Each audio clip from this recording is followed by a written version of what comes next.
everyone.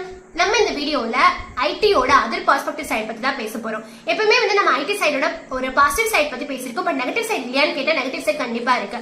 அதுல உள்ள 5 major negative side பத்தி அதுல பத்தி பேச போறோம். ஃபர்ஸ்ட் என்னன்னு பாத்தீங்க அப்படின்னா உங்களுக்கு ஹெல்த் இஷ்யூஸ் வரதுக்கு நிறைய சான்ஸ் இருக்கு. ஏன்னா நைட் ஷிஃப்ட்ல ஒர்க் பண்ணுவீங்க, உங்களுக்கு ரொட்டேஷனல் ஷிஃப்ட் இருக்கும், வீக்கெண்ட் நீங்க ஒர்க் பண்ற மாதிரி இருக்கும், கண்டினியூஸா ஒர்க் பண்ற மாதிரி இருக்கும், கரெக்டா ஸ்லீப் இருக்காது, ஸோ ஹேர் ஃபால் ஆகும், வெயிட் போடும், உங்களால ஃபிட்னஸை கரெக்டா ஃபாலோ பண்ண முடியாது. இந்த மாதிரி நிறைய ஹெல்த் இஷ்யூஸ் வரதுக்கு சான்ஸ் இருக்கு. செகண்ட் விஷயம் என்னன்னு பாத்தீங்க அப்படின்னா நீங்க லைஃப் லாங் லேர்ன் பண்ற மாதிரி இருக்கும். உங்களுக்கு ஒரு தடவை நீங்க ஜாப் கிடைச்சி செக்யூர் ஆயிட்டீங்கன்னா அவ்வளவுதான் அப்படின்னு கிடையாது. நீங்க உங்களை அப் டு டேட்டா வச்சுக்கிறதுக்கு நீங்க நிறைய படிக்க வேண்டியதா இருக்கும். தேர்ட் விஷயம் என்னன்னு பாத்தீங்க அப்படின்னா எக்ஸ்ட்ரா ஒர்க்கிங் ஹவர்ஸ். நீங்க உங்களுக்கு கொடுத்த டாஸ்க் கண்டிப்பா ஒரு டெட்லைன்குள்ள முடிச்சே ஆகணும். அப்ப உங்களுக்கு வீக்கெண்ட்ல சப்போர்ட் பண்ற மாதிரி இருந்துச்சுன்னா நீங்க வீக்கெண்ட்லயே லாகின் பண்ற மாதிரி இருக்கும். சோ இந்த மாதிரி நிறைய விஷயங்கள்லாம் இருக்கும். நீங்க உங்களோட செட் ஆஃப் ஒர்க்கிங் ஹவர்ஸ் தாண்டி நீங்க ஒர்க் பண்ற மாதிரி கண்டிப்பா இருக்கும்.